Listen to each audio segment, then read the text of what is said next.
You again. You should have stayed dead.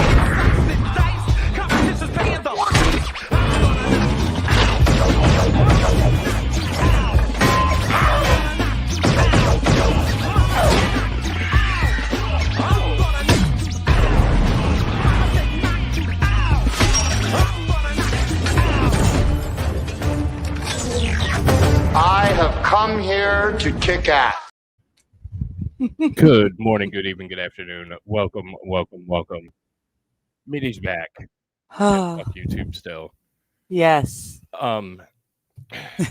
So I just have to start off the show. Thank you again to everybody for messaging the shit out of Google and, you know, just kind of making a general annoyance. It worked. So hell yeah. And that was basically just annoy the shit out of them until they responded. Last night, during the games, they give me a chance to appeal. Don't know what the fuck I was appealing, but I appealed it and got reinstated today. So hell yeah. Super excited, and I owe it to all you guys. I really appreciate it. It's awesome. And special thanks to Bri for that getting that clip together on short notice. Yes, that was awesome. And have a grand entry. So I truly am. I'm just humbled and glad to be back. And apparently I spread very, very dangerous misinformation. So yeah, I just keep that in mind. I'm very dangerous. Mm-hmm. Dangerous misinformation. Yes. Which means you're probably man. right over the target. You're probably Yes. right where you need to be. Oh, exactly. Yeah. And I was Bill Cooper that we're try again. The guy we're covering, Bill Cooper, was called the most dangerous man on the air by Bill Clinton himself, because he knew so much, and what he knew was actual fact.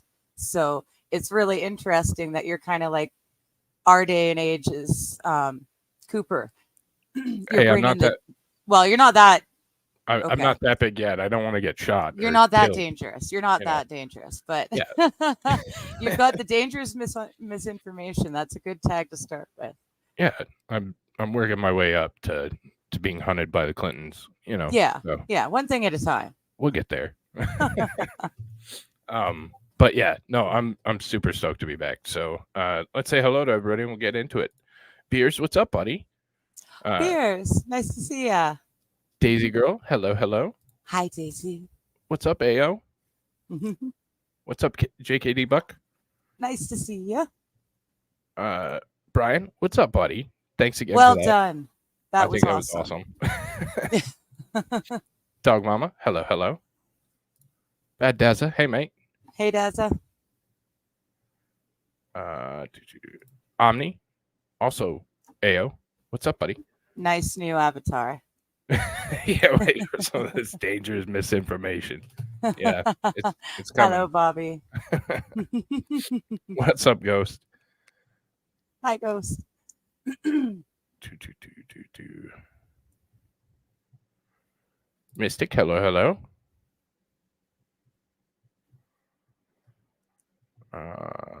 Getting there. AP and Mads. What's up, Gemstone? Oh, good to see you. Well, I was just being authentic. If I showed up on time, it would confuse people. So, Well, exactly. fuck off, beers. What's up, MLS? Nice to see you. And I think oh, there we go. Jason J, what's up, buddy? AP, hello. Hey, Thank you, Thane.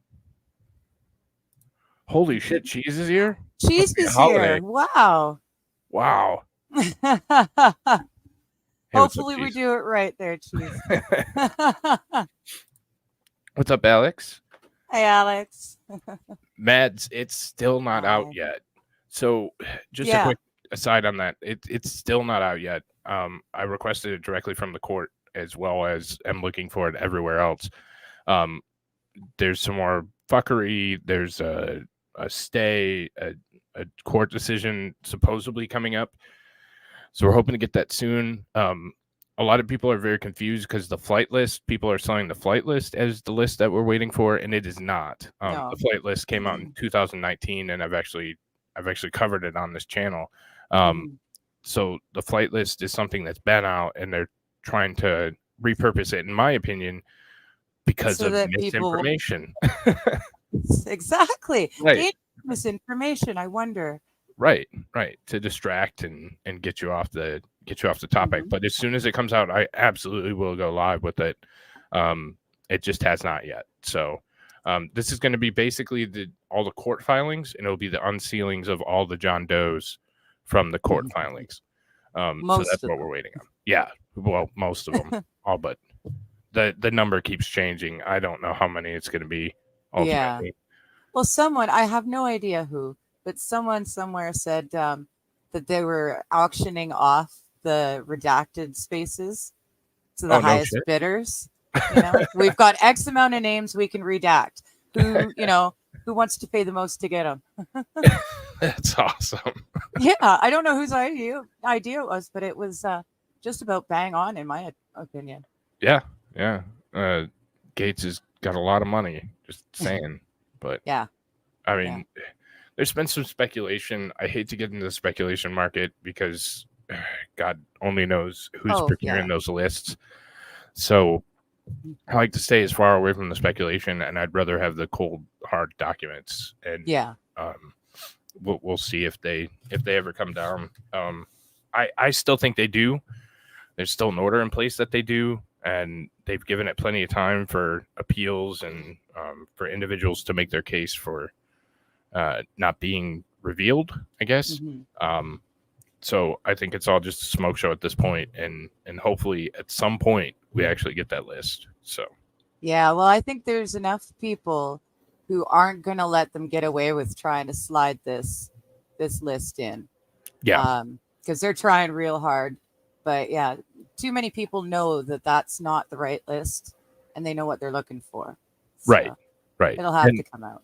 Yeah, and there's a lot of distraction with it too. Like they're trying their best to try and distract from it. So we'll see what happens. But yeah, I'm still very much on that. So as soon as it comes out, you guys will know.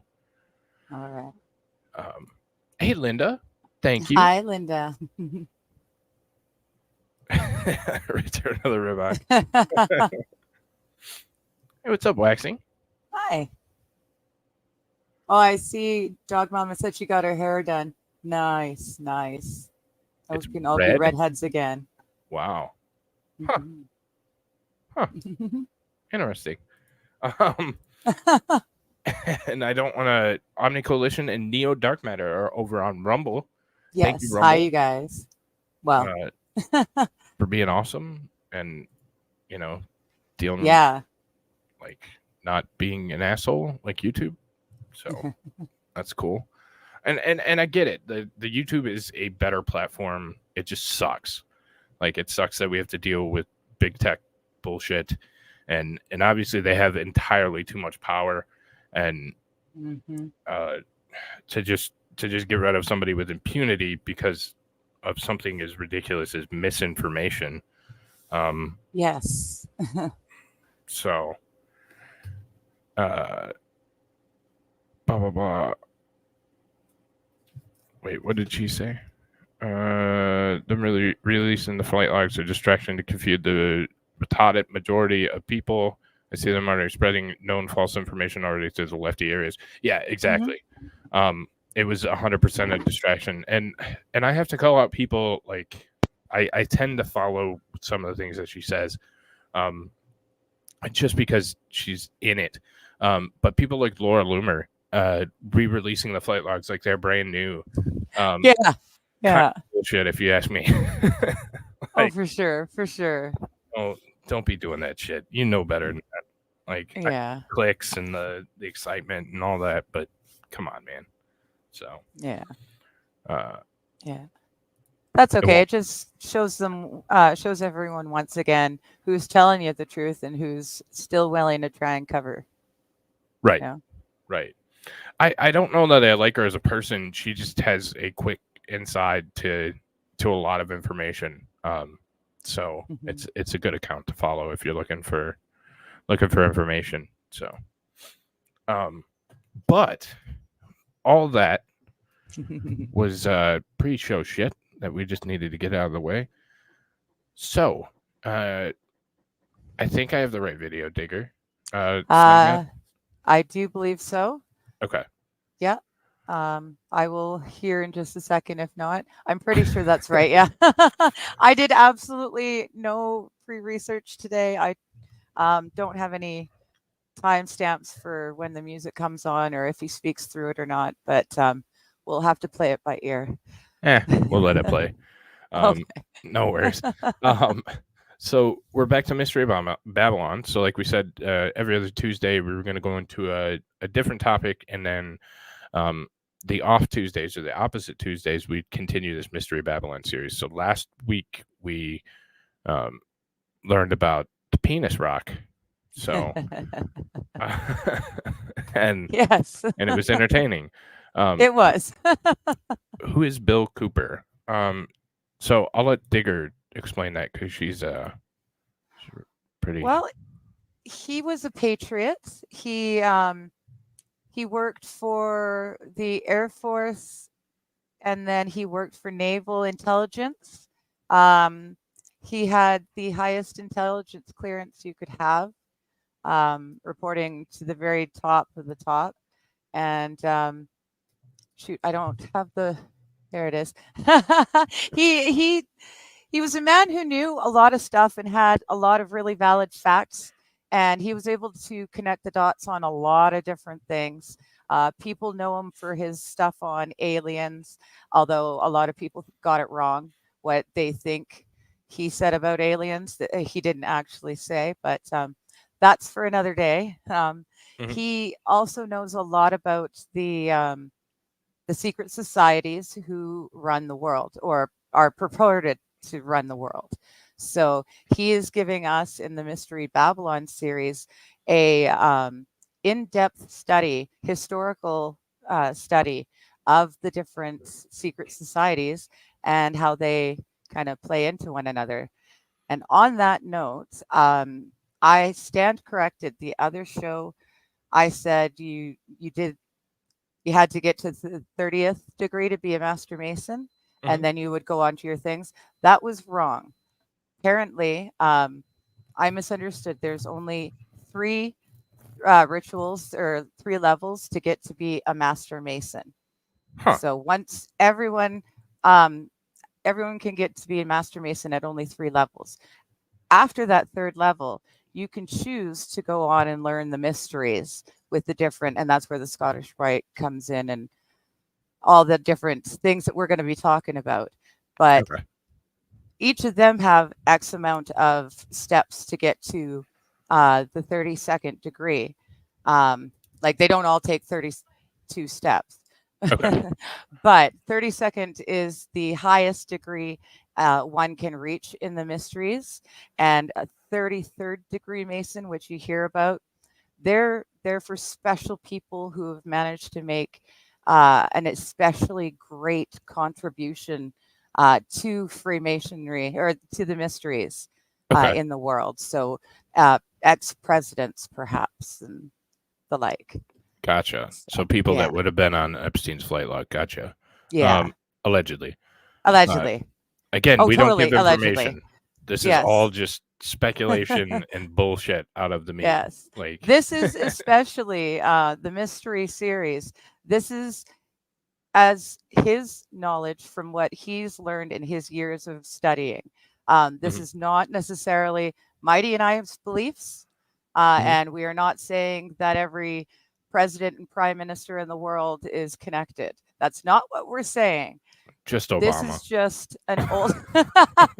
This is just an ancient series of secret societies, and they may or may not still exist in this time. But it's very interesting.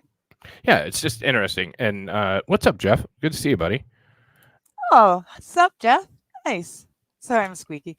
No, My you're voice good. is coming back, but Kind of Alex. He's in the vein of Alex Jones, but he's much more grounded. Not nearly as ridiculous, and probably not a Fed, if we're being honest. Yeah. Yeah, he So has a lot of information, and one of his great mottos is do not believe what I am telling you. Go out and research for yourself. So he did what he could to research, and he had a huge group that were doing research. But he did not appreciate a person who would just come in, listen to his thing, and go, okay, Bill's right on everything. He hated that kind of person. He wanted you to think about things and understand why you were agreeing with him or not. right. So He kind of gives you the framework to find the answer instead of just saying this is exactly what you should think and believe and do, and I'm right, and exactly. please worship me. He's not that kind of dude. He's more of a here's the tools to find the answer. This is what I found when I looked, and this is what we get to. So yeah. So go from there. Of Yes, course he was Knights AP. Templar, yes. Skull and Bones, yes. Ghostery is not a Fed. Lies. Your societies, the Christian societies, or just the run-of-the-mill Illuminati? A little bit everything. Yeah. Yeah. Yeah, he shows how one creates the next and how they have evolved over the centuries. Yeah. Yep. I am so not a Fed. I can't be a Fed. I'm not Canadian. American. I'm a Canuck. Yeah, he has sources and stuff for the things that he brings up, and they're readable and findable. It's not he procures the information, puts it together in a package, and disseminates it. He doesn't tell you, oh, this is exactly what's going on. You need to believe me, blah blah blah. So Yeah, he said this is what I've found or we've found, but go from there. And Bobby, he's safe. It's okay. I'm not a freaking Fed. Thesis plant, Mads. That's how I was getting away with it. 33rd level of the Scottish Rite is the same as the Knights Templar of the York Rite. There's just too many of those different organizations. We talked about that stuff shouldn't be done in secret. That's not the way this country is set up. And I know that the argument can be made, well, Washington was a Mason, or Jackson, or blah blah blah, but it wasn't written that way. If they were, just because you were and you were in power doesn't mean that that's your belief of the right way of doing things. I would think the Federalist Papers and the U.S. Constitution would be a much clearer example of what they were looking for, but maybe not. I don't know. I wasn't there. So well, and the thing is, supposedly, and again, I don't really know all this that much about these guys, all these different societies, but if you're a Mason or if you're studying the mysteries, that's supposed to come before any other religion, any other politic, anything. And they were told to infiltrate from within. So you'll find a lot of people, important people through, I'm not saying right this at this time, but through the history, you'll see some very important people have been Masons that it gives you another perspective on why they did what they did. Yeah. Right. Sometimes important people in history do something and you're like, well, wait a minute. Why? I don't understand this. And sometimes this is why. Yeah, exactly. So, hey, what's up, Aaron? Yeah, I'm back. Hey, Aaron. What's this? It's I don't know. Boot. Smart ass. A bout or a boot? That's a boot. Spell it. ABOUT. Oh, okay. There we go. All right. Maple syrup is liquid gold. If you look at the thumb, it is. Digger is maple syrup. Yep. In a leaf. So yeah. what's wrong with secret societies? Best. I'm a fan of transparency. I've always been transparent as hell. Like I like stuff out. I think sunlight is the best way of doing anything.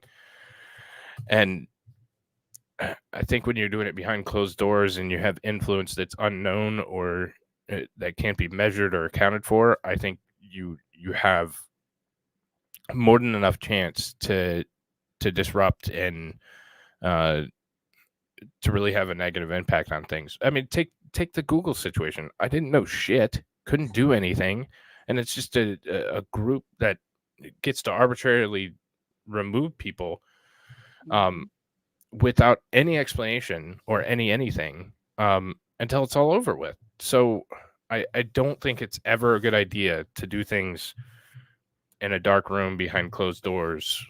Like, bring it out to the light. If it's worth doing and if it's righteous, then you should be able to do it in front of everyone. So exactly. I'm a curious Canuck, as it says in my name there, but I like things that make me go and then I like to go and dig into them, and then I like to dig into them from other perspectives, because the devil's advocate is the best way you can go about making sure you're understanding a situation correctly, and then that's your best chance of making your own decision. So I'm really curious. I'm like a cat, and I will dig into a thing and look at it from every angle before I want to decide what I know. Why is it May son instead of May daughter? Because of that, May daughter is a mouthful. Plus, these were like ancient languages once upon a time. Also, people with penises run the world. Let's just be honest about it. Yeah. For the most part. Mm-hmm. So, I can confirm that I have never had relations with that goat. Good to know. Good to know. I don't know.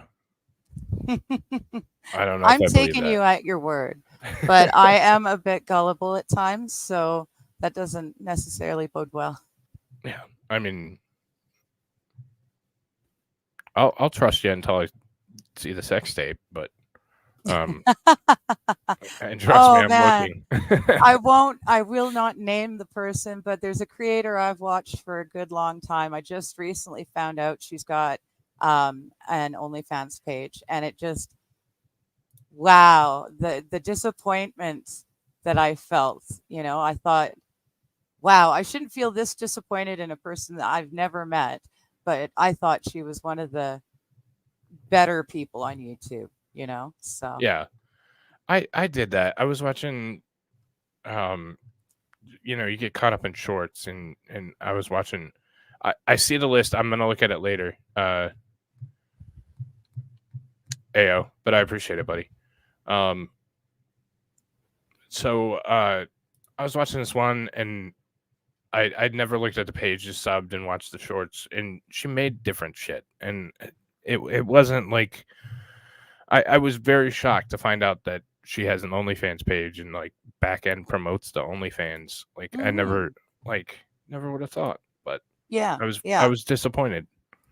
Yeah, exactly. It's like when happened and everyone was being kindly asked to do something, and more of whom I would consider not heroes, like they weren't magical or anything, but people, celebrities that I had looked up to.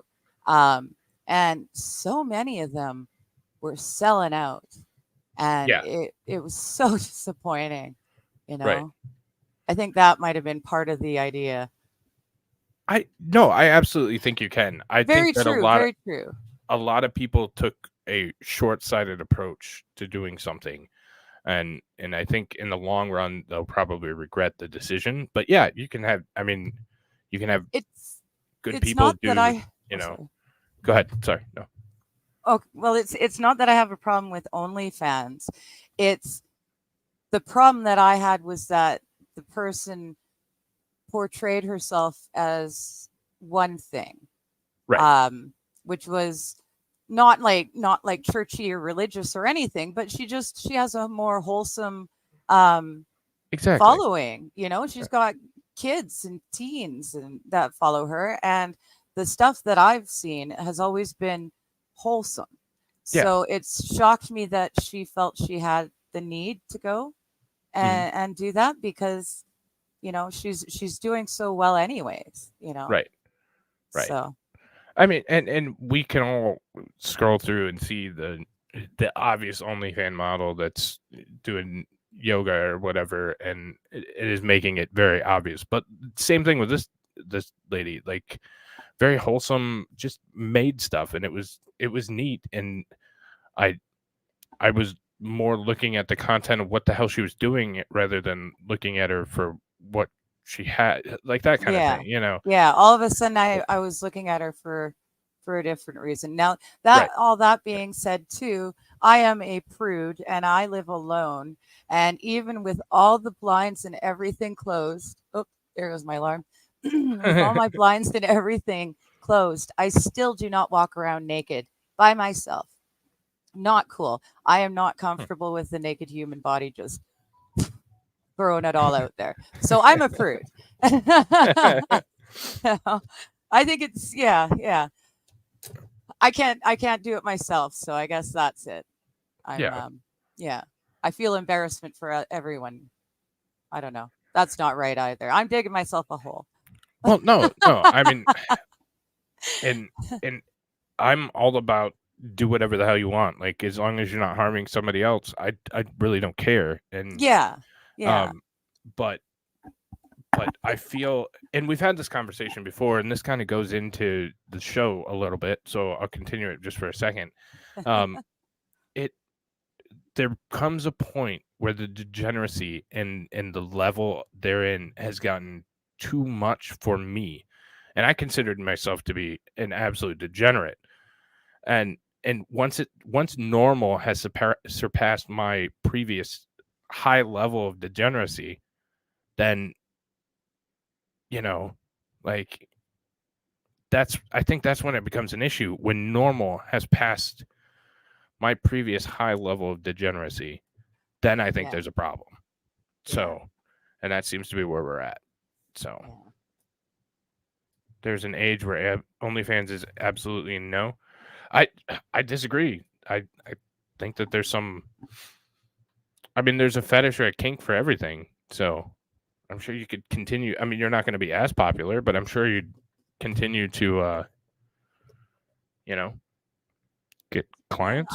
I've been told that there's I don't know what the term was, but it was like basically gray-haired porn.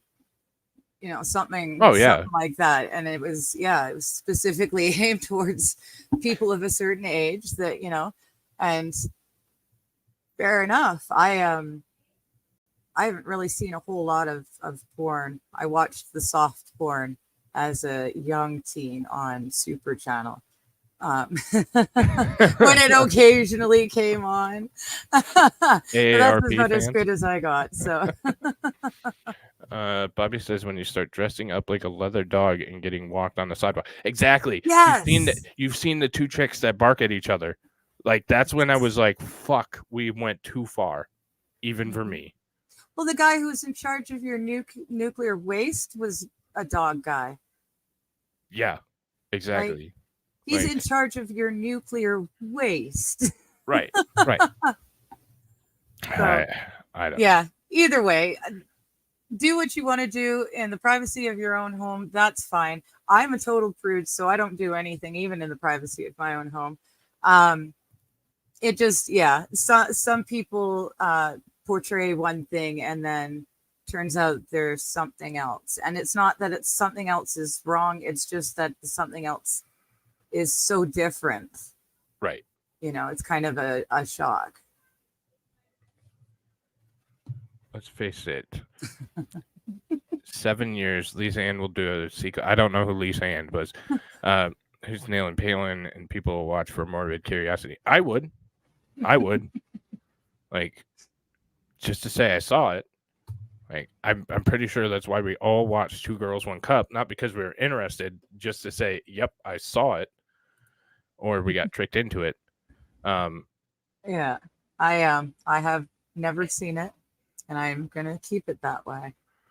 Cheese, although I do agree with you wholeheartedly with this comment, I'm not going to comment because that's a no-no. I agree with the second half for sure. But yeah, that's I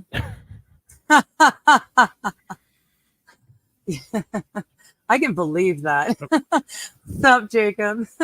What's Neither up, did I, Jacob Ghost. Well, later. No, I do not know. I saw something by accident once, and I do not want to see it again. Ever. And I'm extra careful now. I wasn't tricked. Someone sent it to me when it was first went up in ancient times. Yeah, like way back in the day. Like meat spin. Bobby knows what meat spin is, I'm sure. But yeah, so let's get to the topic. Yeah. So before Bobby keeps describing two girls, one cup.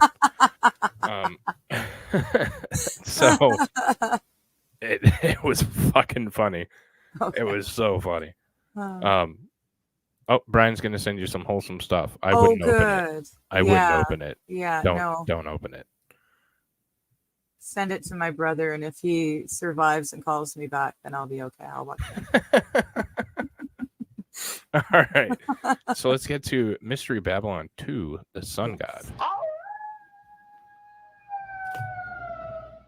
So again, this is Bill Cooper.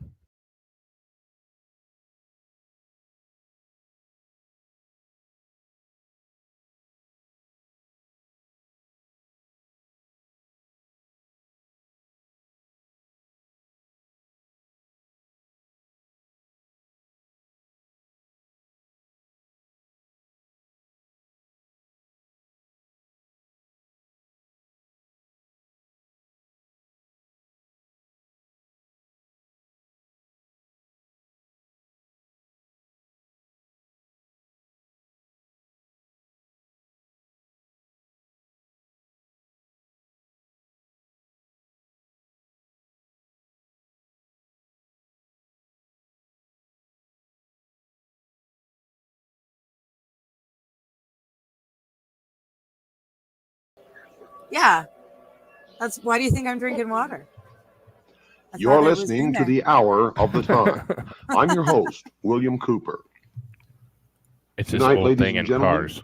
We begin the origin, the history, the dogma, and the identity of the ancient mystery religions which are now known as the mystery schools, the Order of the Quest, Freemasonry, the Ancient Order of the Rose and Cross, the Knights Templar, the Sovereign and Military Order of the Knights of Malta, Damn, 2000. the Order of St. John of Jerusalem, the Priory de Sion, the Thule Society, hey, what's up, Comer? Known as the Thule Society, the Order, Take care, buddy. Thanks for the intro. The Russell Trust, the Jason Society, the Scroll and Key, the Illuminati, and I could go on and on and on and on.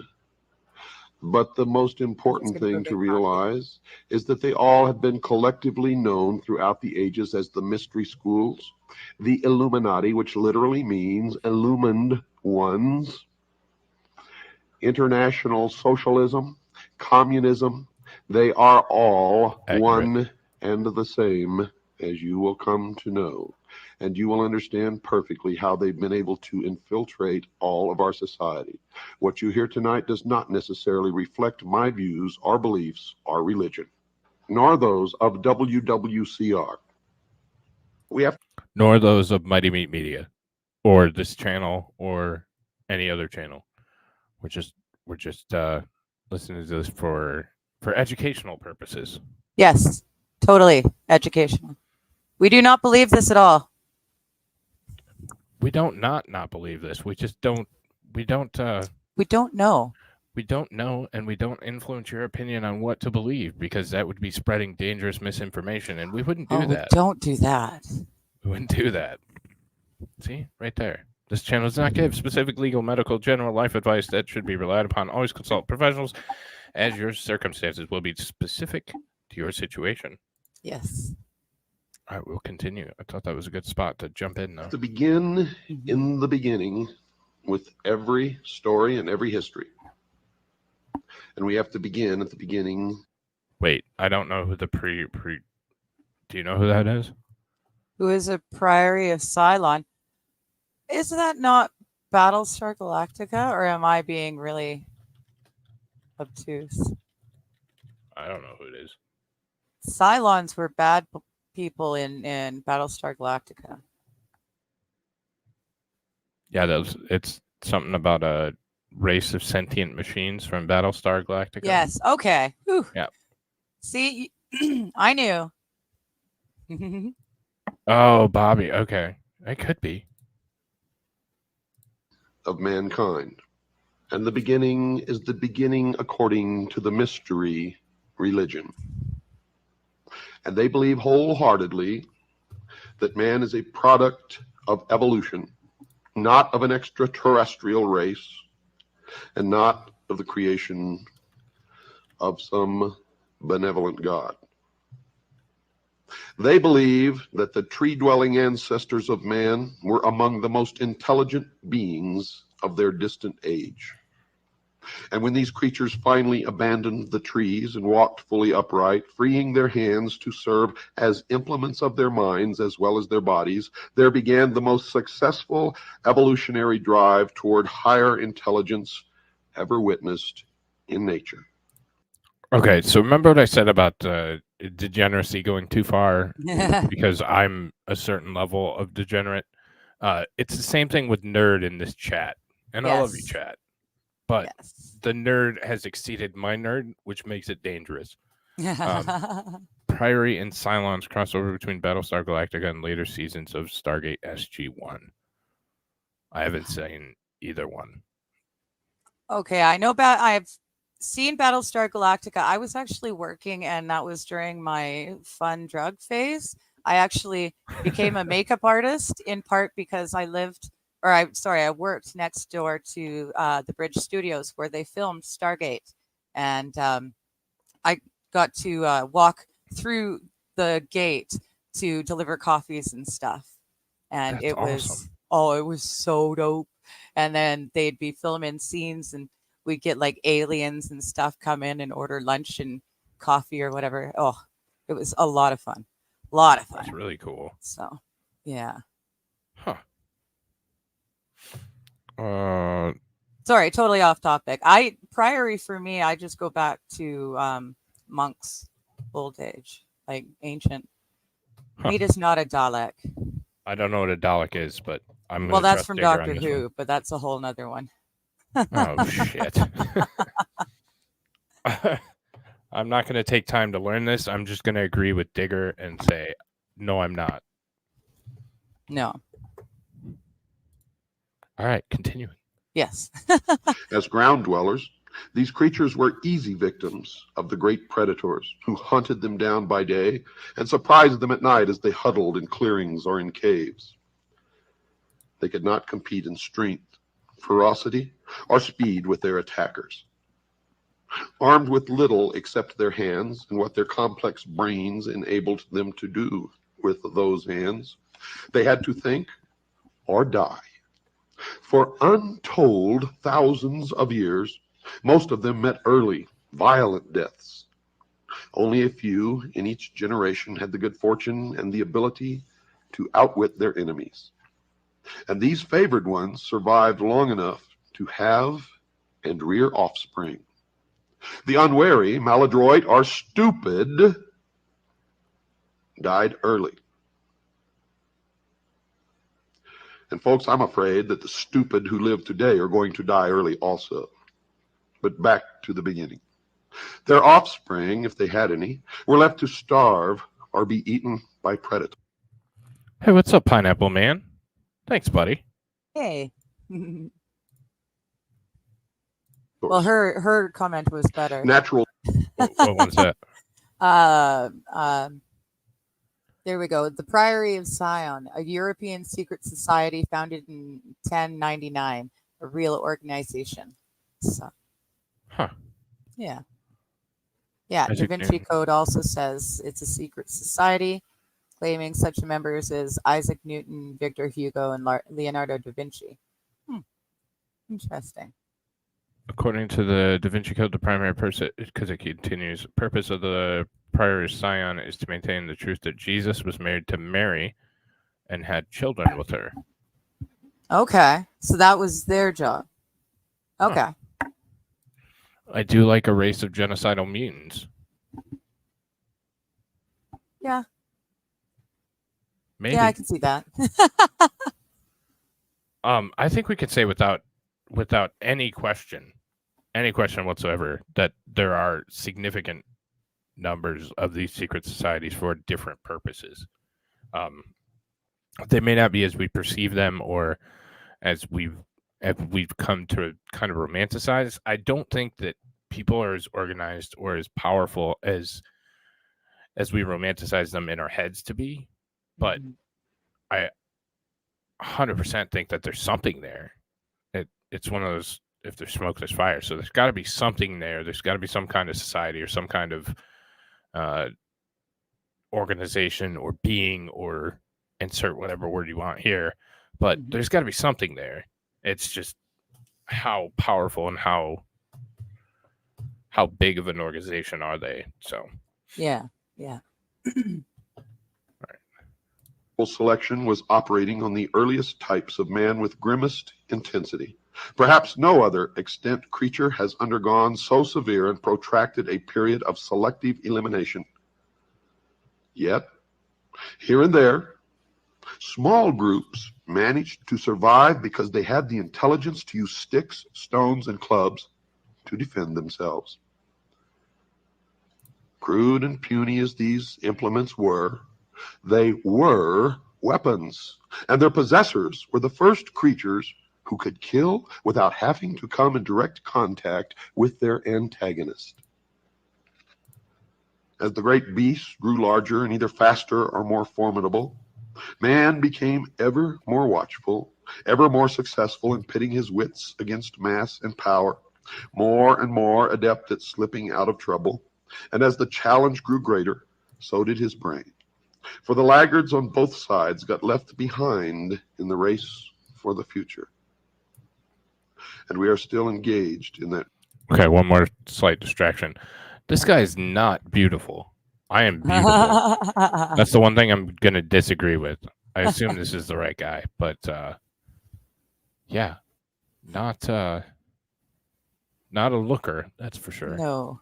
Aaron, you said you're lost. We're just beginning. We've been chitty-chatting for the first 40 minutes of this. Yeah. So we are just beginning, and this is hour 2. The last one basically covered the symbolism in the movie 2001 Space Odyssey.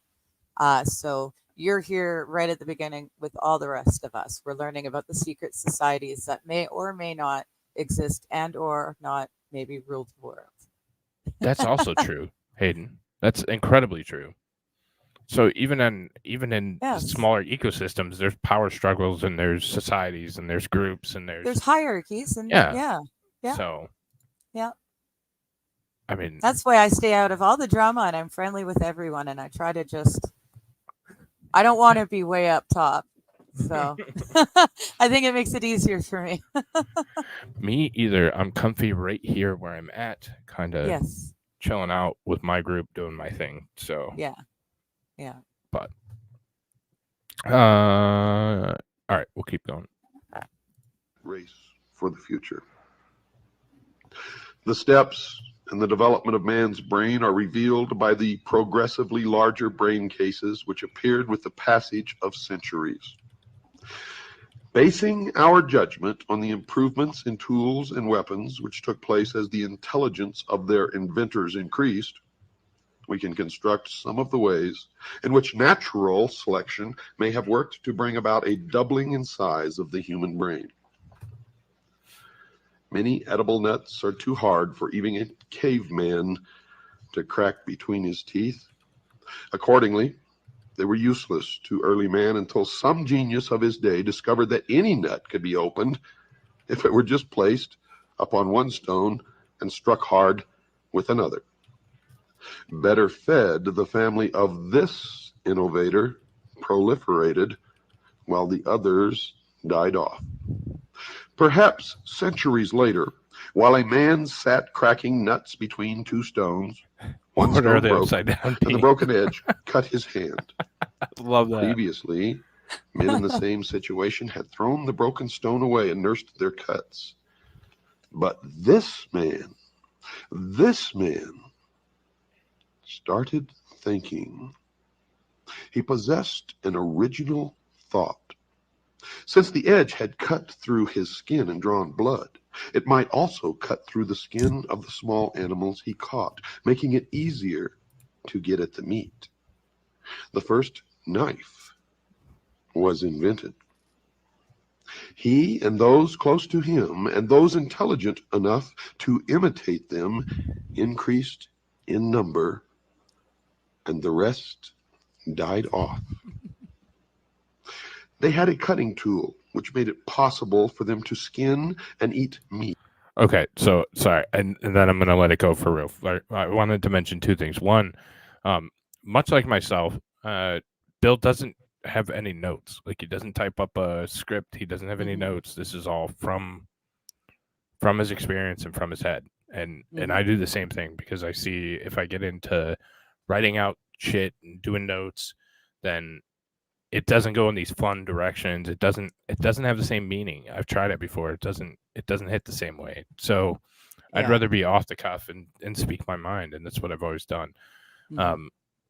Secondly, he might actually have a name, Ozzy, but I don't think he endorsed it. So back when we all started, and some of us started at a similar date, I named the StreamYard that a couple of us were using Gaydon's Disciples, and my StreamYard is still to this day Gaydon's Disciples. So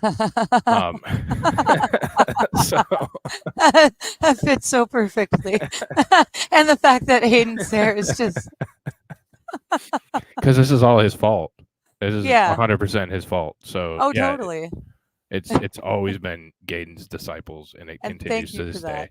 So just a little behind the scenes. So Eat in less time. So they had more time for hunting. Many of the descendants of this exceptional man became increasingly skillful at breaking and chipping hard stones into sharper tools and weapons. And if you've been to a museum of natural history and you've seen these Okay, I lied one more time. See, for right here, Gaydon's Disciples. Nice.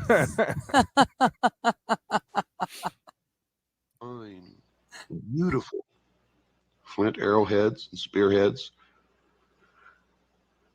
Ninja Gaydon? Then you know maybe that it took patience and great skill. And this means a further development of the human mind. Natural selection favoring better knife makers went on for hundreds of thousands of years, according to those who guard the secrets of the ages, and even according to modern science. A great many centuries later, a young father foraging for his brood may have come upon a long, straight stick, splintered at one end.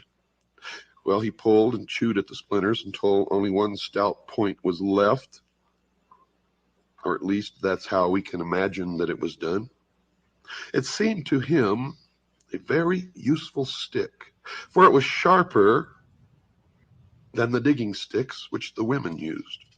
He may have remembered a night during his boyhood when a great cat had charged his family's campsite and dragged away a younger sister.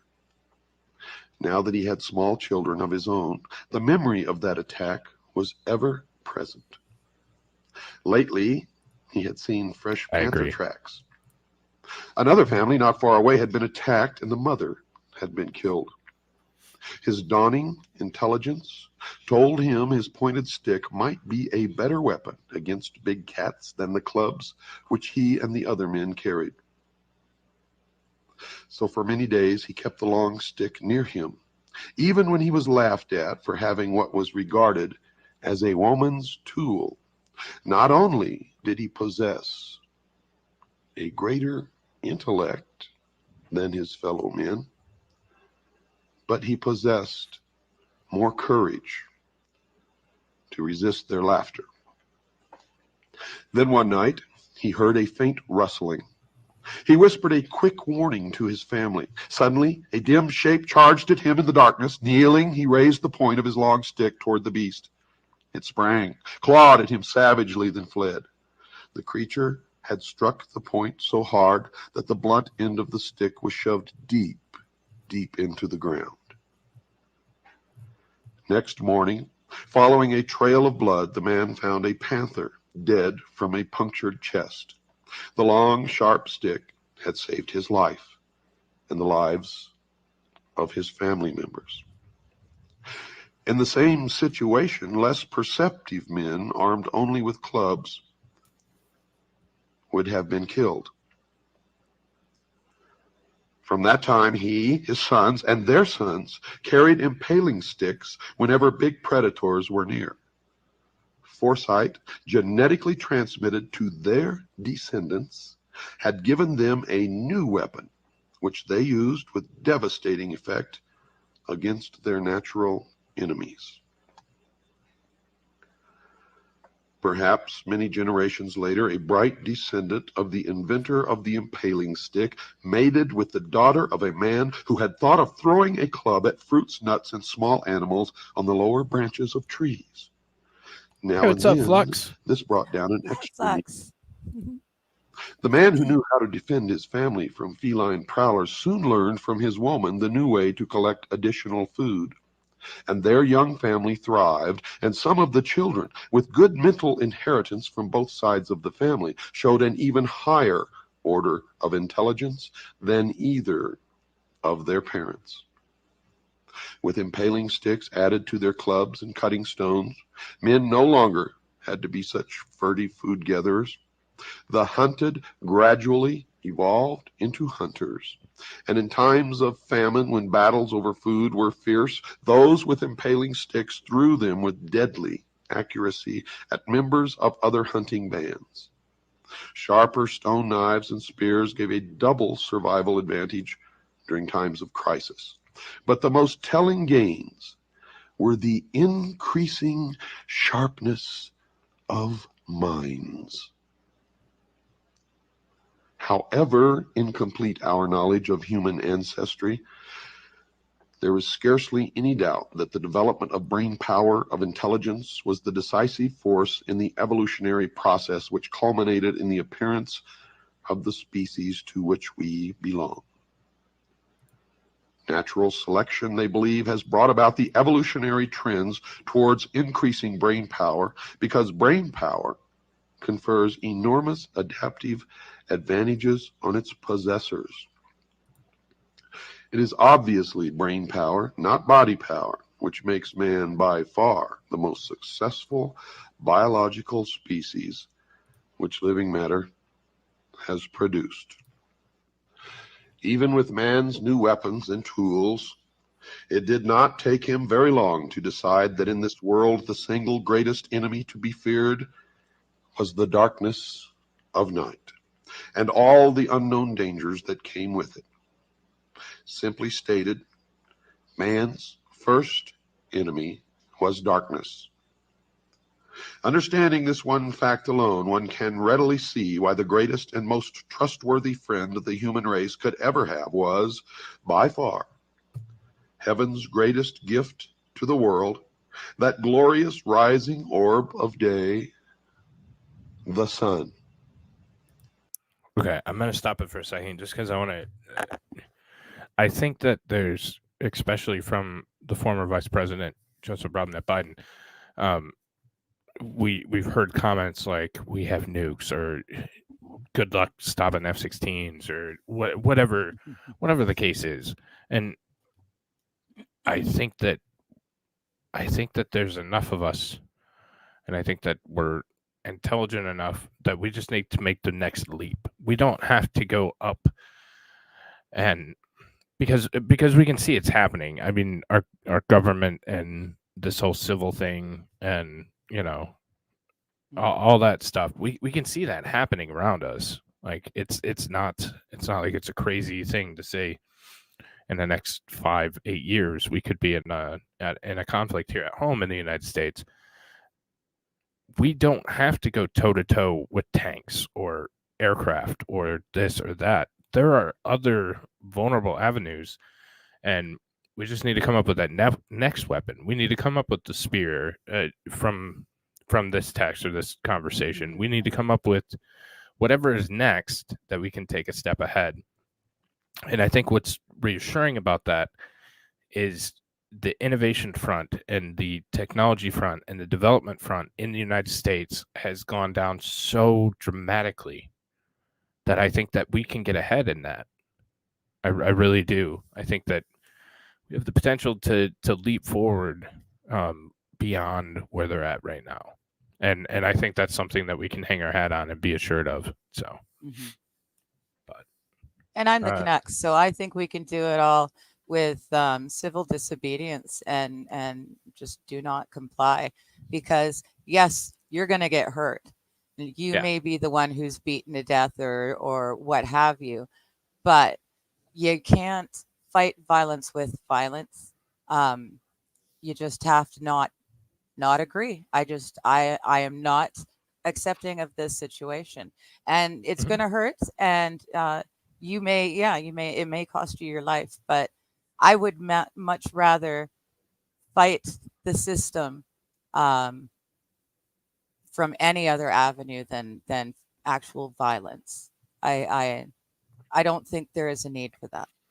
Yeah, and we obviously disagree on this one. I think it's headed there. I don't wish it. I don't want it, but I feel like it's kind of an inevitability. I think we're headed there. We're definitely headed there. I'm in agreement with you there. I just think that there is another way to do it that doesn't include violence, but that takes a lot more heroes to just sit there and take it, and that's not likely to happen. I had to promise my therapist I wouldn't be the first one to start the thing. I've made the same promise, and that's probably why it's not going yet, because there's too many of us that promise to not start it. Well, and that's the thing. Everyone has to remember it's the loser that fires the first shot. Yeah. In this situation, it's the loser that fires the first shot for sure. Bobby, a mechanized army is only as good as the people supplying it. If these people are pissed off, no mechanized army. And that's another thing. Like, there's so many of us that make up the services and have the background and knowledge and understanding of them. And if they say go start rounding up Americans, I just find it hard to believe that American soldiers, and maybe it's different. I'm out. Flex, I think, is out. I think a lot of us are out at this point. So we don't know what the makeup is, but I have trouble thinking that it's gone so far to where good soldiers would fire on the American people, or round up the American people. I just don't see that happening. No matter what the order is, no matter what the government says, I just have a hard time grasping that concept that American soldiers would fire on American citizens. I just don't think it would. So, yeah, they've weeded out a lot of the good people in most of the important career paths. Fuck, I didn't mean it that way. I'm sorry, Flux. I didn't mean it that way. Screw you. I didn't even catch that either.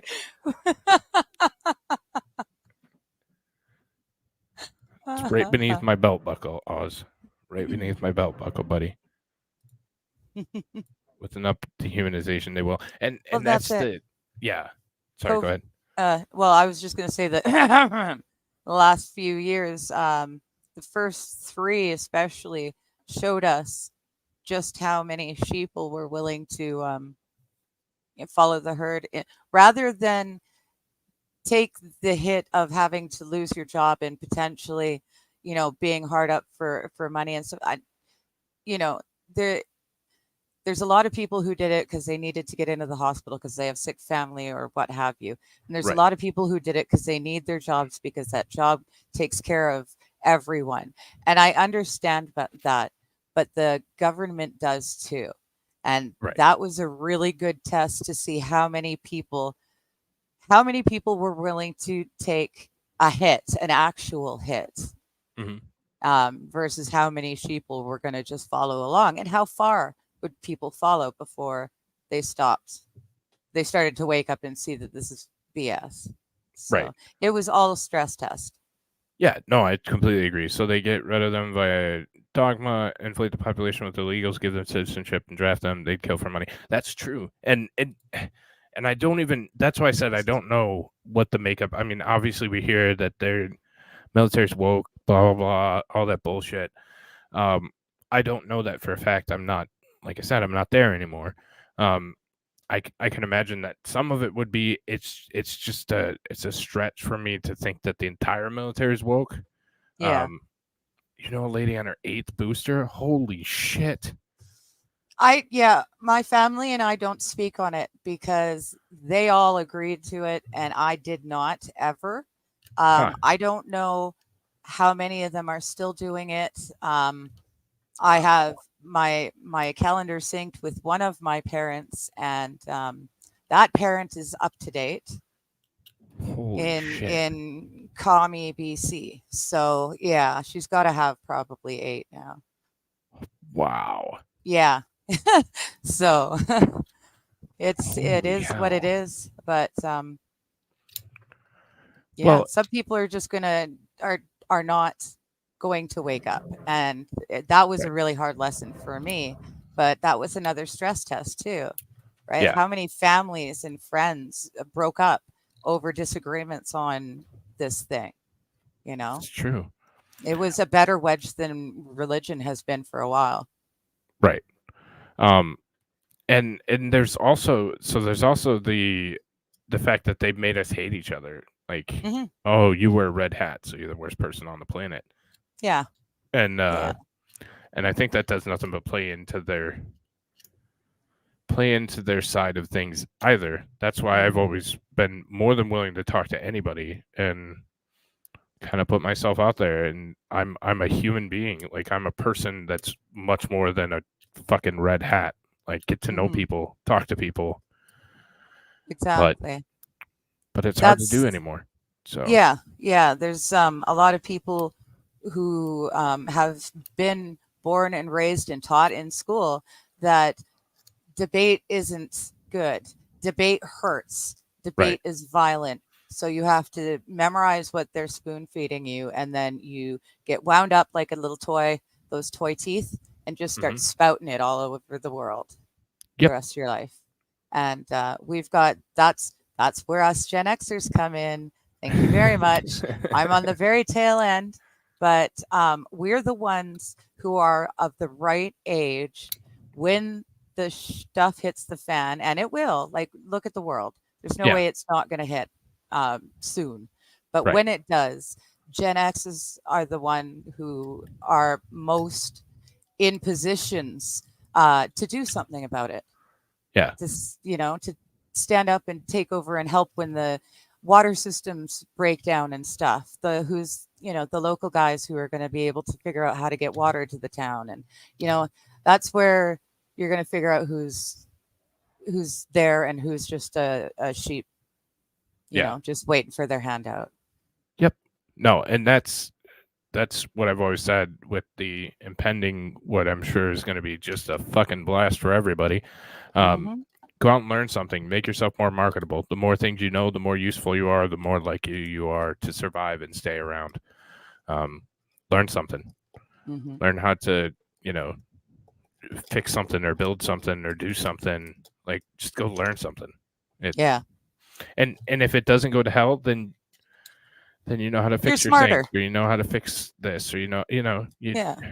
you're more marketable in real life. So, Mhm. I mean, there's not really a downside to it. Go out and learn something. So, but all right, I'm gonna get back to it. Proud Gen Xer here. Yes. Why? Rose. Gen X for the win. That's true, but the more likely you are to disappear and be able to live and sustain off grid so they can't find you. Yes. Yeah. Also, there are people like me. I'm the do not comply type, but I also have no kids. I don't, I don't have anyone who is relying on me to stay fed and housed and clothed. Right. I am at a great position that I can, if I choose, and I do, I can speak out about things, and I'm okay with it if they come for me. I'm okay with it. I know what's going to happen at the end of it all, and I'm okay with it.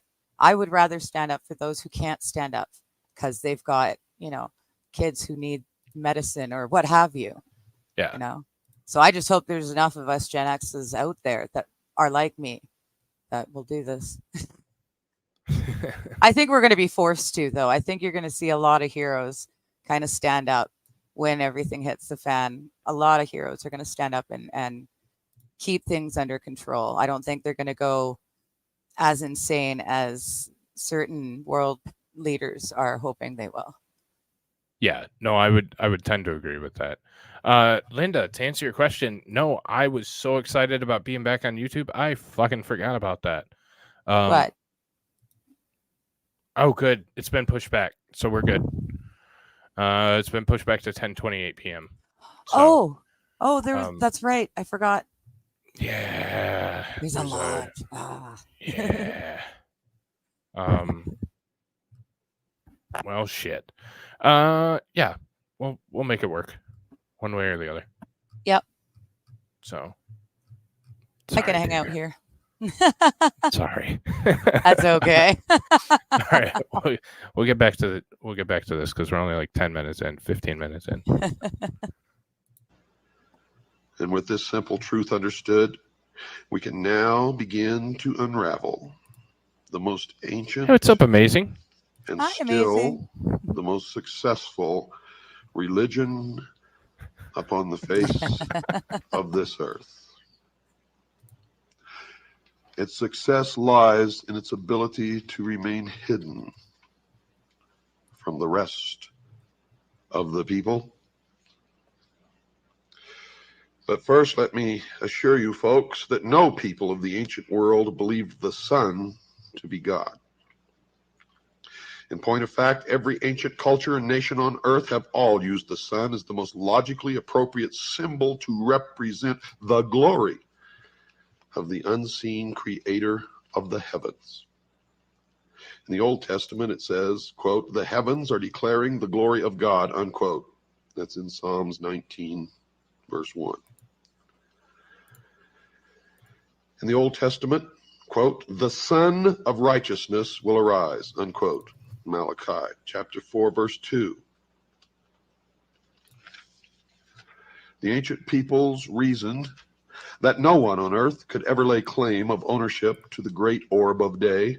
It must belong to the unseen creator of the universe. It became, figuratively speaking, not man's, but God's sun. Truly, God's sun was the light of the world.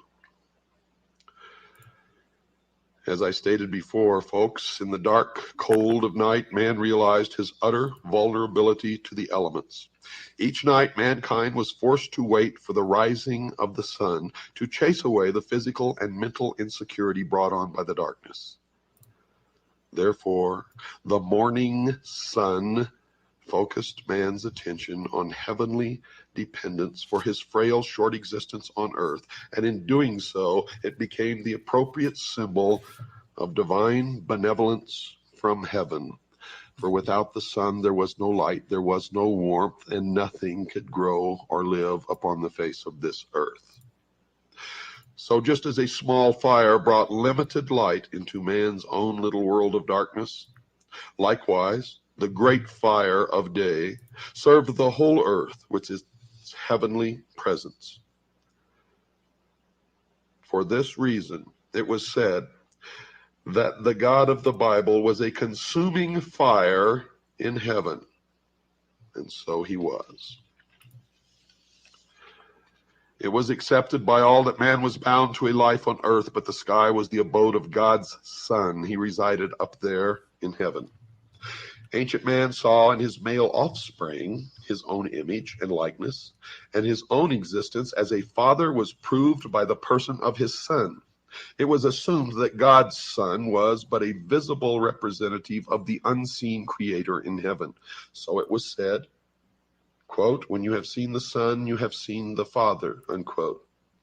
Said another way, quote, the Father is glorified in his Son, unquote. Ancient man, even with his limited intelligence at that time, had no problem understanding that all life on earth depended directly on life-giving energy from the sun. Consequently, all life was lost without the sun. It followed that God's Son was nothing less than man's Savior. Since energy from the sun gave life, and we sustained our very existence by taking energy in from our food, which came directly from God's Son, the sun must give up its life, supporting energy, so that we may continue to live. God's Son must give his life for us to live. Now, I know that if you are intelligent out there listening, you are making some connections here.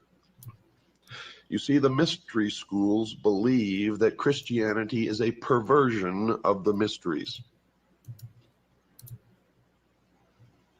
And while it was plainly true that our life came from and was sustained each day by our Savior, God's Son, it was and would be true only as long as the sun would return each morning. And our hope of salvation would be secure only in a risen Savior.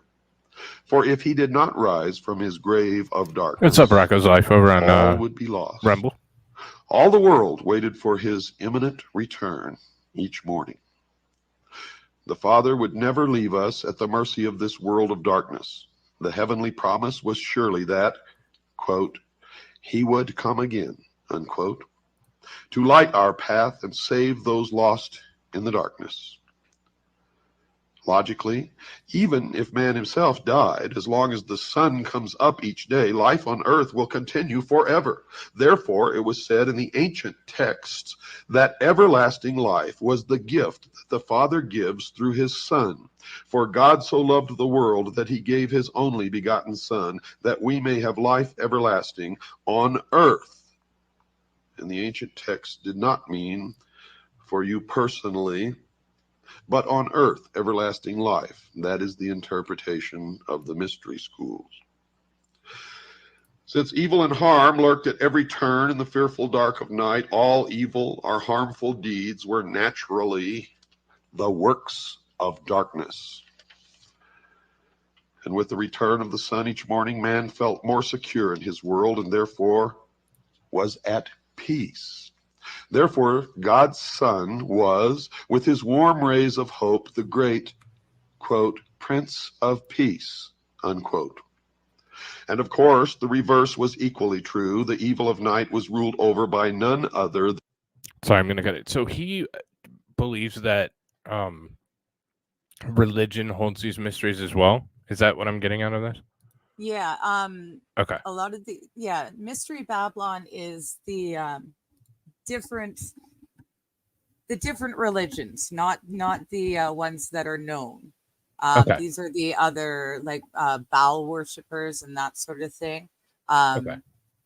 This one is about the sun god, so this one is more the religions that based everything around the sun. And like you'll see the Eye of Ra. Egyptians really follow the sun god, sun goddess, or moon goddess. So, Gotcha. Yeah. So you got to yeah. remember, everyone, this is not what we think or what we know now. This is what the mysterious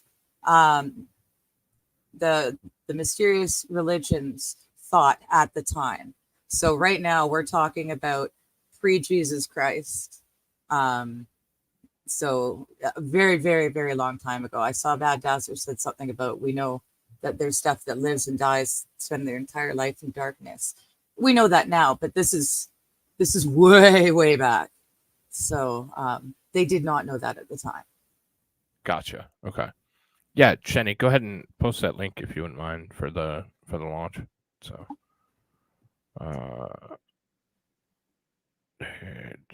I'm glad, Bobby. I'll give you a quiz later.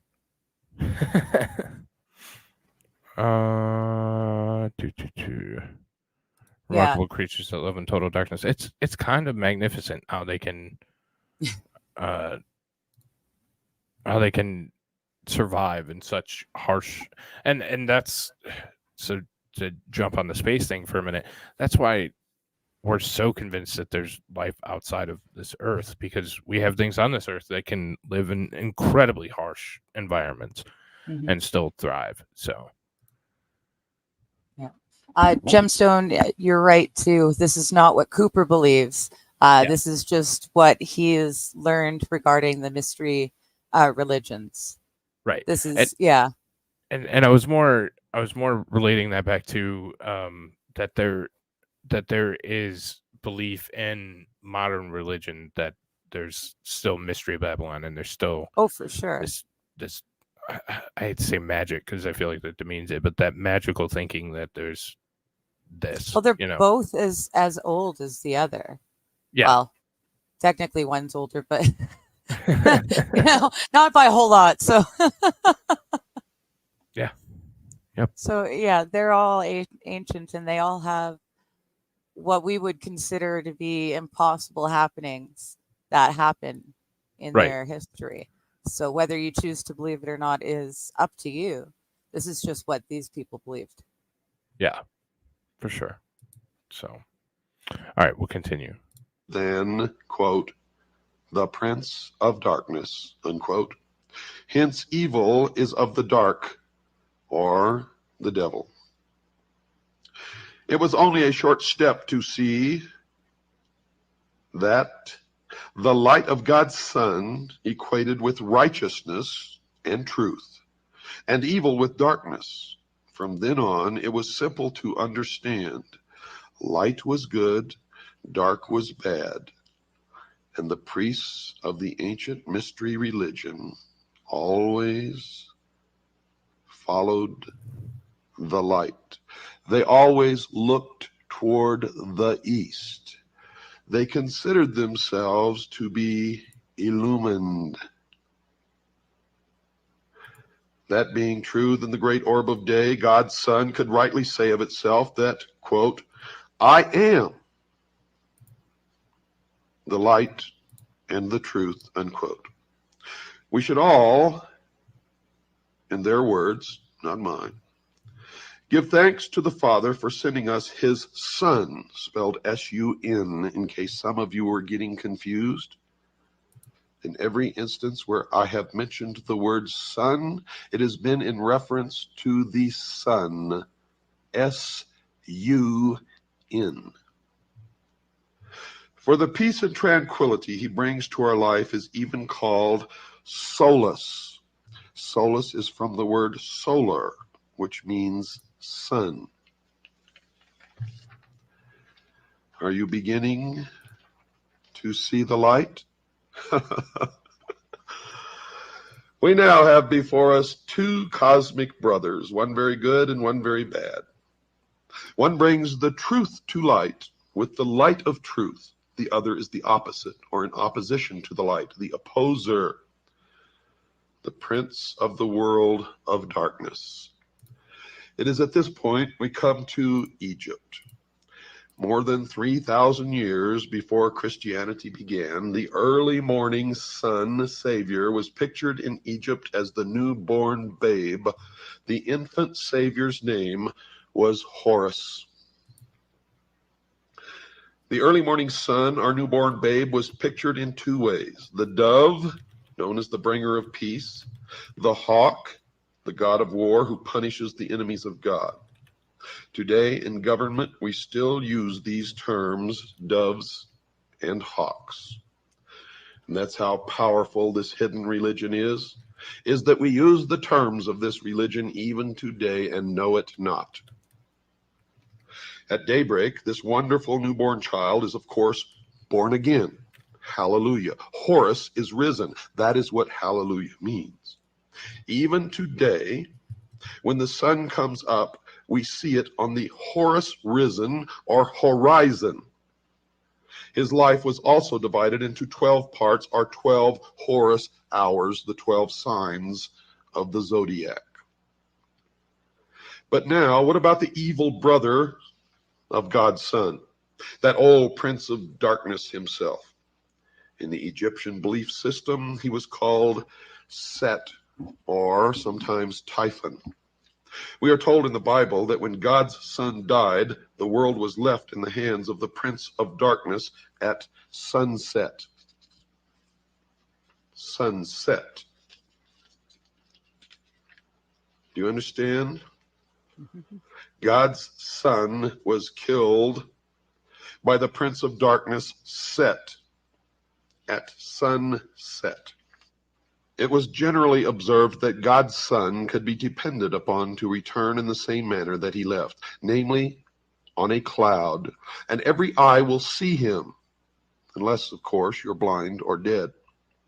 Keeping in mind that God's son not only represented the light of truth, but was put to death by his enemies who could not endure the light of truth in their life, it was taught by the ancients that the very act of opposing or denying the light of truth to the point of killing it happened in one's own mind.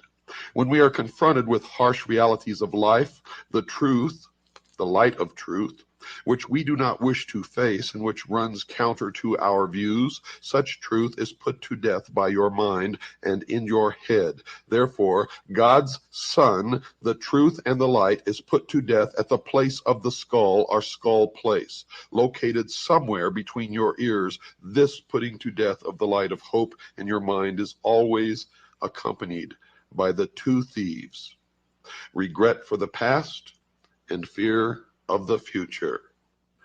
Don't go away, folks. We have to take a short break. I'll be back right after this pause. And of course, God's Son goes to his death wearing a corona, which in Latin means crown of thorns. Remember the Statue of Liberty? It was given to us by Masonic France. To this day, kings still wear a round crown of thorns symbolizing the rays of the sun. Now, as far back as we can go into the ancient world in our research, we find that all known cultures had a three-in-one or triune God. The very first Trinity was simply the three stages of life of the sun: newborn at dawn, mature or full grown in its full power at 12 noon, and old and dying at the end of day, going back to the Father. All three were, of course, one divinity. The Trinity is no mystery in the mystery schools. The Egyptians knew that the sun was at its highest point in the sky, or high noon, when no shadow was cast by the pyramid. At that point, all Egypt offered prayers to the Most High God. As stated before, to the ancients, the sky was the abode or heavenly temple of the Most High. Therefore, God's Son was doing his heavenly Father's work in the temple at noon.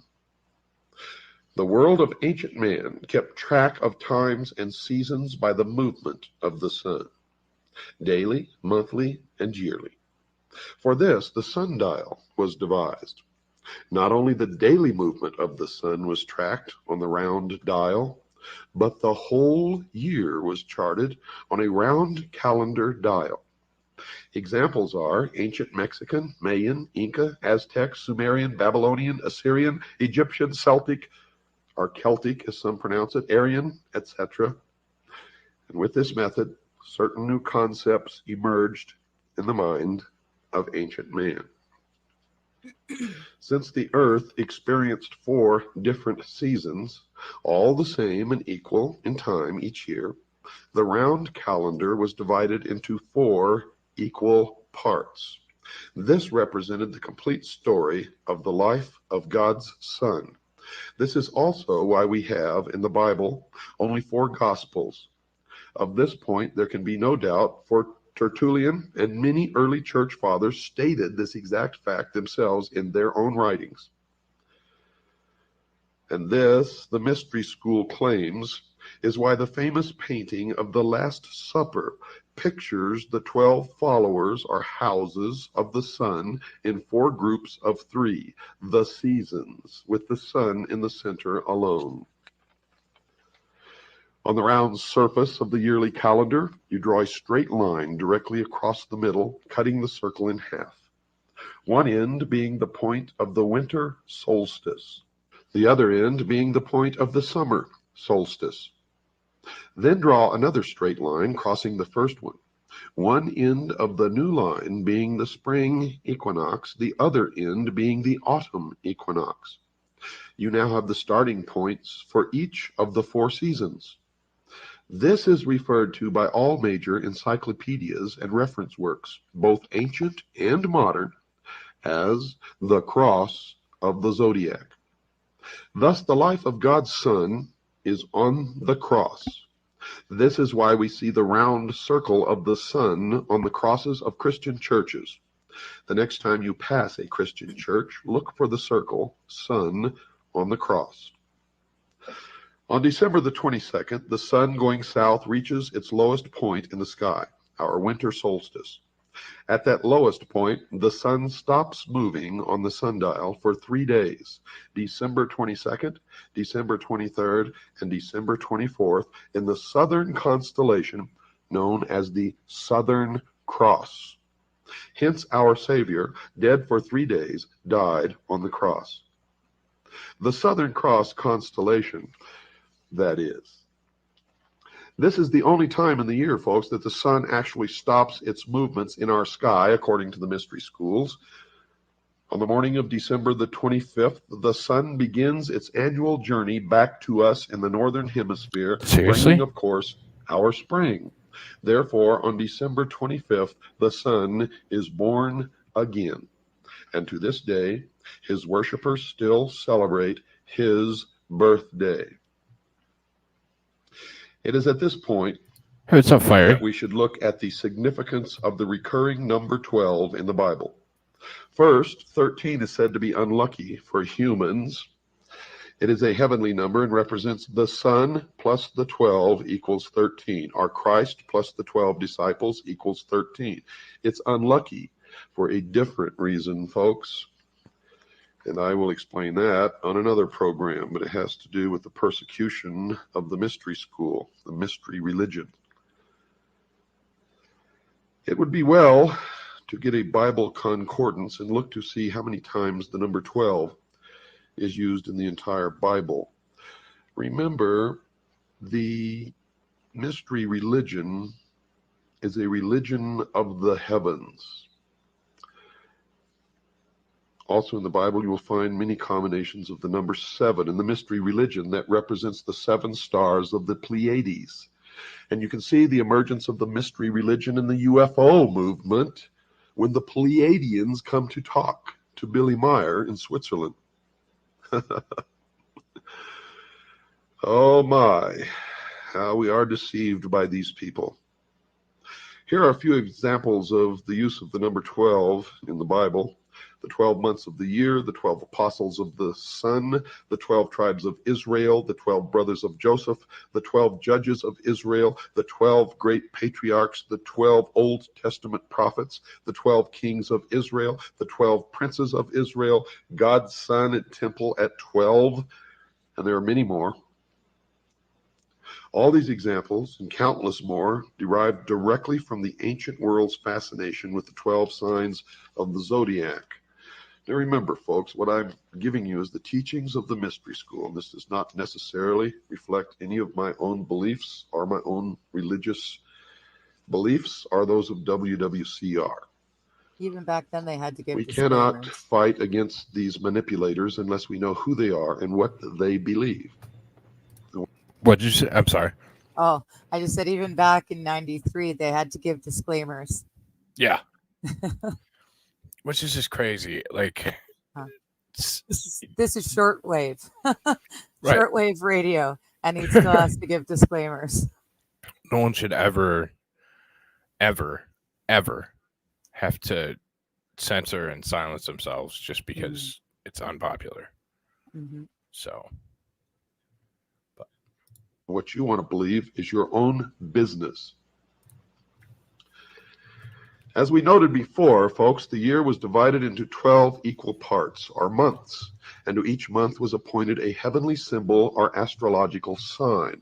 3 of these signs made up one season in the world, or the heavens was divided into 4 separate seasons.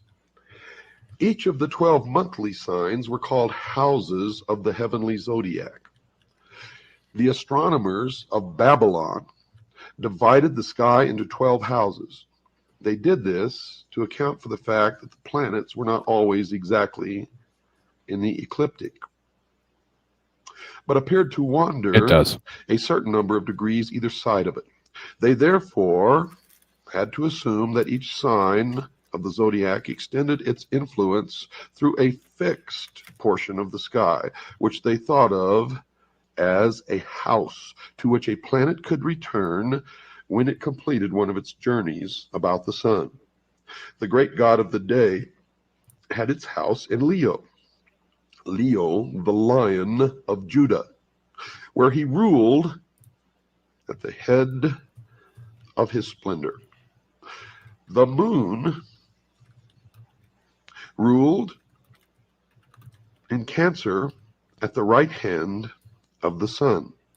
The other planets were given 2 houses, one for day and one for night. And since the zodiac divided the sky into 12 equal portions, each of these houses was also equal, comprising 30 degrees, or 1/12 of the 360-degree circle. And the houses and signs of the zodiac were as follows. Aries was the ram, or lamb of God. Taurus, the bull, the golden calf. Gemini, the twins, which represented Cain and Abel. Jacob and Esau are Jesus and Satan, for in Mystery Babylon, Jesus and Satan are brothers, and in some sects of the mystery religion, they are the same entity. Cancer, the crab. Leo, the lion of the tribe of Judah. That can be found in Revelations 5, verse 5. Virgo, the virgin, spring birth of God's son, or Mary. Mary, or Marie, means pure, thus Mary, the virgin, the mother of God, when God is reborn or born in the spring. And that is where the mother holding the child, Isis with the child, Horus, and all through the history of the world, you will find a virgin holding a child in every culture, every language, in every continent of this earth. Libra, the scales. Scorpio, the scorpion, the backbiting traitor, Judas. Sagittarius, the archer. Capricorn, the sea goat, or the goat of Mendes. Aquarius, man with the water pitcher. Pisces, the 2 fish. The great fish. I'm a fish. Okay, in that case, then crabs in Cancer and Leo the lion looks pretty damn good in my opinion. Gross. Crabs in Cancer aren't bad all the time in every situation. You know what I don't like? Sagittarian males. For whatever reason, my sign does not go well. I'm a fishy. I'm a Pisces. Sagittarian males, we just don't get along ever. I don't know why. Interesting. It's weird. I don't even know what month that is, but I know that we don't mesh well. So what are you're Oh, I know when I am. I just don't remember when Sagittarius was. I'm a cusp baby. This Bobby likes to tease me, but I am. Aaron's a Pisces too. That's why we get along. There you go. Aquarius. Okay. Sagittarius is a Gemini. Sagittarius is when? December. Gotcha. Mm-hmm. I can be for the right price. Fair Or enough. cusp.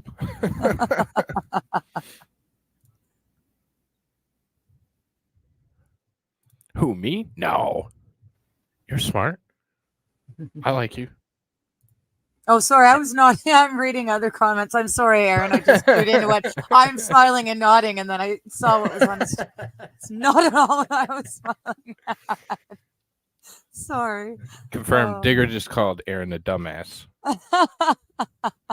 Oh, I'm laughing. I'm a big Cancer, a big crabby Cancer. I'm thinking, me too. Scorpio, the backstabbing Judas. Huh. I heard you can't drive the short bus. You just lick the windows, Aaron. That's what Dylan told me. But I like don't- licking the windows too. Don't worry. I don't listen to everything that Dylan tells me, but I do believe that slightly. So, but all right, we'll keep going. Okay. Yeah, I don't want Cancer or crabs. Those both seem terrible. But we will continue. Age that we are leaving at this point in time is the age of Pisces. Phrasing? And according to the mystery religion, we are entering into the age of Aquarius very soon in our future. And to them, this has great meaning, for it means the dawn of the new age, the age of the illumined man. The number of the man is 666 in the mystery religion. Today, we have expressions when someone dies. We say things like they passed, or they passed on, or they passed away. The ancients said they passed over from one life to another. Over what? Over the river. And so it was with the coming of spring. As God's Son is resurrected from the death of winter to his new life in spring. This is why Christians celebrate the resurrection with a sunrise service at Easter. And the Jews, who knew this ancient religion from their time in captivity in Babylon, celebrate the same with their Passover. With this knowledge, we now add the fact that the first decan of the astrological sign of Virgo is Coma, or the desired one of the nations. This was pictured by the ancient astrologers as a virgin girl holding a newborn babe. Hence our Madonna and Child motif. So in the spring, our Virgo, God's Son, is born of a virgin. Incidentally, the astrological symbol for Virgo is the letter M, or Marie, which means pure, hence Mary, the pure virgin. And all through every culture, you will find other representations by other names of the Virgin Mother with the child. Isis with the child. Horus, born of a magical intercourse, when Isis changes into a bird and flutters over the dead. Osiris representing the sun, Isis representing the moon. I will tell you the meaning of the child Horus, other than the sun in the morning, probably in another episode of the Hour of the Time. Now, we belong to one another. According to the mystery school, we are part of God's creation. We are part of a great fraternity of man, according to them. We are creation's voice to sing praise to God as we gather in the morning. The morning, folks, to pray. The very time of day recalls our creation and our new creation in Christ. During the gathering time, reflect on this mystery. Using the silence, the sounds of morning, the Psalms and other scriptures, be aware that the rising sun is the image of Christ, our sun and source of life, and that is taken right out of a Protestant church's leaflet calling for the congregation together for the Easter sunrise service. Next we read at 1 Peter chapter 5 verse 4 that God's Son is the chief shepherd. This word chief is very important, for at 1 Peter chapter 2 verse 6 and again at Ephesians chapter 2, verse 20, God's Son is called the chief cornerstone. Now, in our research into the mystery schools, we find that the word in Greek for chief cornerstone simply meant the peak of a pyramid. The peak of a pyramid. The corner foundation stone or peak of the pyramid. The prefix acro, or topmost, was added by the Jews to the already existing Greek adjective goniaios, or at the corner. In that way, the translators of Isaiah rendered the Hebrew word for corner, pinya, Isai 28:16, describing the stone which was a sure foundation and which probably had reference to the future Messiah. Well understood by the Christian writers was that of an important stone which was both acro, a peak, and a goniaios, a cornerstone. But there are 4 or more corners to a building, and a stone at a corner cannot be uniquely significant. Although you will find in Freemasonry the ceremony of laying a cornerstone for every building that is built, and you look at all the buildings in Washington, D.C., you will see a cornerstone with the Masonic symbols and Masonic date of the mystery schools of the calendar of 6,000 years. Well, we found that we don't believe that it can be significant unless the stone be at the apex of a pyramid where all corners meet and bond together, and that is the secret of the truncated pyramid missing the capstone on the reverse of the Great Seal of the United States. For we have found in our research that in the mystery religion, the master mason is the cornerstone or the peak of the pyramid, the illumined man, who functions as the eye of Horus or the spy for the mystery schools wherever he is at. Just as the Great Pyramid near Mexico City is called the Pyramid of the Sun, so also the Great Pyramid of Egypt was actually dedicated to Horus, the sun. A picture of this you may see on the back of any $1 bill. Above the pyramid, folks, is the eye, the sun, the eye of Horus, the Son of God. The New Testament tells us 3 different times that God's Son was taught by and learned all things from the Father. He was the pupil. We are told at Matthew chapter 14, verse 17 and 19, that God's Son tends to his people's needs with 2 fishes. The 2 fishes being the astrological sign all astrologers know as Pisces. Thus we have had for almost 2,000 years God's Son ruling in his kingdom or sign of Pisces, the 2 fishes. As stated before, these signs are called houses. Therefore, Pisces is the Lord's house at this time. Truly, the greatest fish story ever told. According to astrology, sometime after the year 2010, catch that date, folks, the year 2010. And remember what I told you about 2001. Arthur C. Clarke is obviously a member of the mystery schools. And Stanley Kubrick, who's responsible for making the movie, is obviously a member also.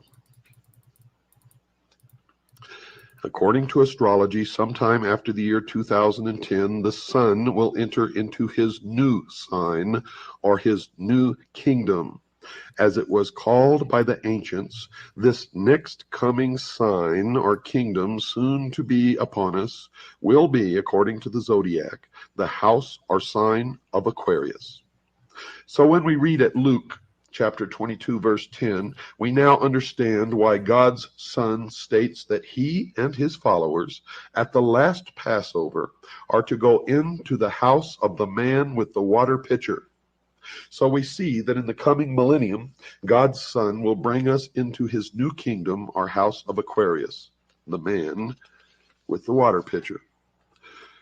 Once we realize that in astrology, each month is assigned one of the so-called houses of the zodiac, and in heaven are 12 houses, are 12 monthly signs, then the words we read of God's Son saying, quote, in my Father's house are many mansions, unquote, makes sense when translated correctly. The proper translation is as follows. Father's house equals heavenly abode. Mansions equal houses. So correctly read, in the original text we read, in my Father's heavenly abode are many houses. Yes, 12 to be exact, according to the mystery religion of ancient Babylon. I don't know who Joe Tato is, but I think I love By him. careful intention and study of the houses, you will be better enabled to Looks like interpret Flux knew him, horoscopes. so that's It good. is well to remember that just as the influence of one planet in one sign may be effected for good or ill by another planet in another sign, so the influence of planets in signs in general may be strengthened, weakened, enhanced, afflicted, or otherwise altered by the influence of planets in houses, according to their beliefs. A rule of thumb to remember is that signs measure your inherent qualities. The planets influence those qualities, and the houses indicate directions for them. In other words, the houses indicate certain things, and a planet in a house influences or activates the things indicated. Now, this is all according to their religion. If you want more explanation, please ask Nancy Reagan. Anyone familiar with modern-day Christianity must surely know we are said to be living in the last days. This teaching is in part based on the idea expressed in Matthew chapter 28, verse 20 of the King James Bible, where God's Son says, quote, I will be with you even to the end of the world, unquote. End of the world? Yet another simple mistranslation to clarify, and there are many in the Bible with a proper understanding of the actual words used. This end of the world is translated differently in various Bibles. Some say end of time, some say end of the days, and still others say conclusion of this system of things. So what does all this talk of the end times or last days really mean? Well, here's the simple answer, folks. According to the mystery schools, when the scriptures speak of, quote, the end of the world, unquote, the actual word used is not, I repeat, not, end of the world. The actual word in Greek is aeon, which when correctly translated means age. That's spelled, folks, A-G-E. Any library will have Bible concordances. Strong's Bible Concordance is a good reference work to use here. Look up the word age in any secular dictionary or Bible concordance. There you will find the word for age is from the Greek aeon, or A-E-O-N. Remembering that in astrology, each of the 12 houses or signs of the zodiac corresponds to a 2,000-year period of time called an age, we now know we are 1,992 years into the house or age of Pisces.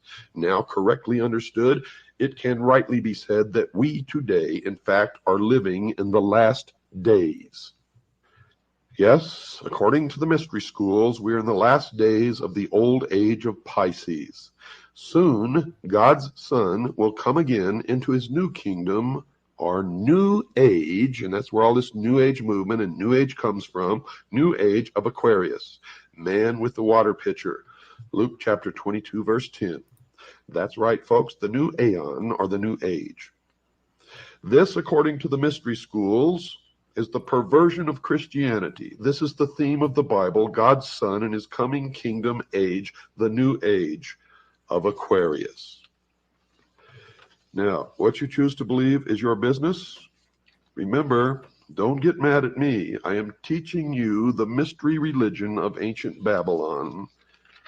And I am telling you right now, many people practice this mystery religion in secret, and they hate Christians. They hate Christians because they believe that Christianity is a perversion of their religion and thus is their enemy.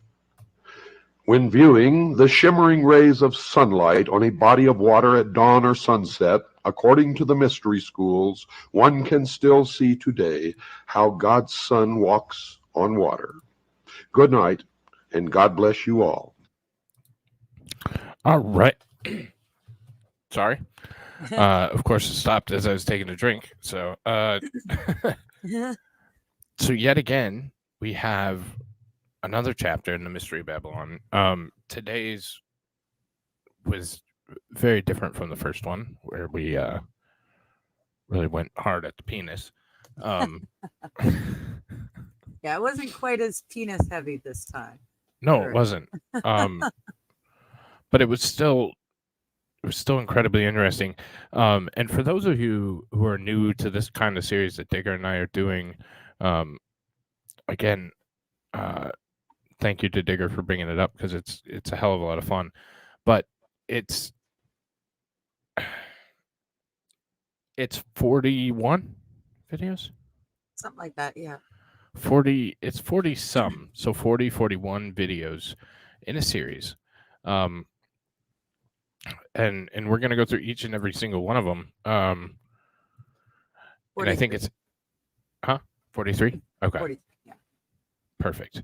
And I think it's important that we kind of break it down and really kind of reflect on each and every video, because each and every video is similar track but slightly different. Yeah.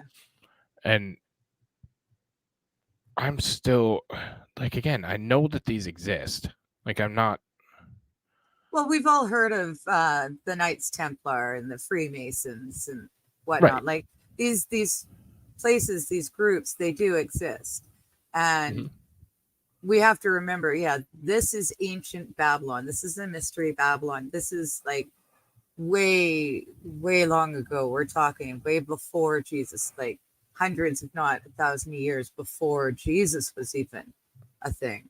So they have a lot of magic, and a lot of stuff relies on what they were able to see and track for themselves. And the sun and the moon and the seasons are very easy. The constellations are pretty darned easy to track. Right. And then, like the Mystery Babylon, for example, this would be going the same time as the Jewish religion was going. They would be going side by side when the king of Babylon, Nebuchadnezzar, I think it was Nebuchadnezzar. There was a king, and they stole all the intelligent Jews, the children, and made them all eunuchs, and then raised them and educated them and whatnot, so that they could go back and rule over their people, right? Mhm. But this is way back then. So you got to remember, like this is the time when they were throwing people in flaming furnaces or lions pits, or like this is a long time ago, and there was magic, and whether you believe in magic or not, they did. Right. And that's what we have to remember. They did. Right. You almost have to put yourself in their perspective, in their shoes, to kind of know what they knew at the time and understand what they understood at the time. And yeah, they absolutely did. And it's a different mindset from a very, very different time. So yeah. And the way he's working it, we will slowly go through the ages, and we'll touch on the Templars and stuff, and you'll see that they're all vaguely formed off this same Mystery Babylon religion. They have offshoots, but whereas Jews and Christians and whatnot go the one way, this would be the other major religion that has come up through the ages and had all its little offshoots. Gotcha. So when do you get to a point where you're like, you know what, like we fucked up, and you need to kind of reconcile it? Is there ever a point where technology comes far enough where you're like, yeah, this isn't true, there isn't this, and I'm speaking of all religion, not just the magical, mystical, kind of ancient religion, but all of them? Is there, and I'm trying not to be disrespectful, but do you get what I'm saying? Like, is there a point where there's enough information to overturn the system of belief that you previously had? I think there definitely is. Okay. I mean, it was my study of history that made me change my mind on the Bible and actually start believing in the Bible. Okay. I'm still, like, people say, oh, no, it was the Big Bang, and other people say, oh, no, it was God. Well, why can't they be the same thing, right? Like, when God was creating, do you think it was quiet and dark? No, one of the first things he did, or the first thing he did, was light. Yeah. You know, so I'm sure it was bright and shiny and noisy and everything. But I have yet to meet someone who has been able to learn enough to talk themselves out of the Bible. Not to say that person isn't there. I don't know about the mystery of religions. I don't know if there is a point where you can say, okay, well, no, this is just not right. Or the conversely, that, okay, this is real. I can be God. Gotcha. Because that's kind of the main difference. The mysteries was all about, at the end of it all, they're all basically saying they can be God. They can be their own God. They can have the power of God. Whereas Jews, Christians, and whatnot, there is one true God. He has all power, and we're just lucky to be his chosen. Okay. But again, I'm talking out my ass. I'm a brand new baby Christian, so I might be wrong. All right. Well, that's where tonight's show's going to end because there's a rocket launch in about 13 minutes. So I'm going to shuffle all of you over to Rocket Garden Media to watch the SpaceX Starlink launch, 7-9 out of Vandenberg, California. And we will be back again on Tuesday of next week down this pathway. I almost forgot. Oh, I almost forgot the poll. Oh, and you assholes 50-50 that. So we settled nothing tonight. Oh. 11 each. 50-50 exactly. So that's about par for the course at the end of the day. But yeah, all Bobby, right. all is well with the universe. Hate to run so fast, guys, but we'll see you at the launch. Let's get over there and watch the launch. So thank you as always to everyone for stopping by. Appreciate each and every one of you. And I can't wait to see you again tomorrow. We do the next segment of Detroit history. So take care, y'all, and have a good night.